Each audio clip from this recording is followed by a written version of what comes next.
Hi, my name is Linda Corrado, and I want to touch on the subject during this pandemic of why some people may not want to wear a mask. Because I get it, and I understand why they are defiant. Because I know defiance firsthand. I've lived with defiant behavior my entire life. It began when I was a young girl. I had an uncle who had a penchant for young girls, and it didn't just last one night. It was over a period of several years. And I couldn't understand why my parents turned a blind eye, and I was very angry and hurt and upset. My father distanced himself, and my mother, who could not cope, chose to take her frustrations and angers out on me because I was acting up, and she just did not know how to deal with me. I did not know how to deal with me. And so that physical abuse lasted for several more years. At the age of 14, she finally could not cope anymore and took off.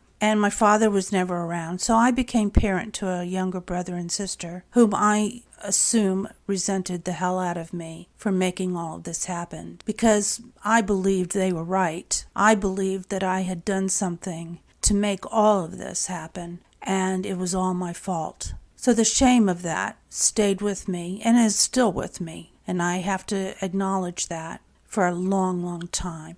And it showed up in defiance. I defied anyone who tried to tell me what to do. My administrators, my supervisors, my ski school director, the commodore of my yacht club, you name it. When that lid came down on me, as it always did, I railed. And it took me a long, long time, with help from friends, one of which is a psychiatrist, thank God, and my spiritual practices that I started to develop as a young adult. And I learned how this defiance, the shame, was the underbelly of my life. And I would take 10 steps forward and 20 steps backwards. And that was so frustrating for me. I finally said, this has got to stop. And then I realized how the defiance was only hurting me and no one else. And so I worked very hard, and I still work every day on how to take that defiance and make it work for me rather than against me. And so that shows up with this pandemic, which shows us all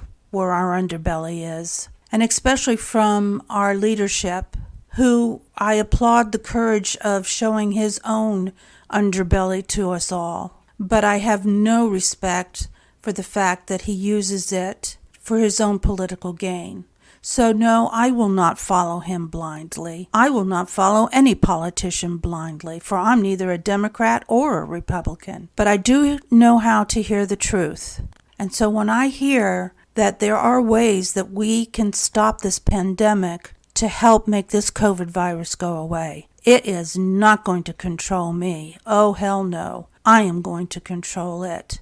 And so I wash my hands with soap and water. I keep my social distancing, and yes, it is hard because I'm alone. And being reclusive, I need that social contact. And then I understand how that defiance shows itself. And finally, we're asked to wear a mask, not so much to save our life, but to save the lives of others. So when I hear that truth, I will follow. And I'm going to plead with all of you to let's take our defiance and make it work for us together as one united community and make this COVID virus go away once and for all.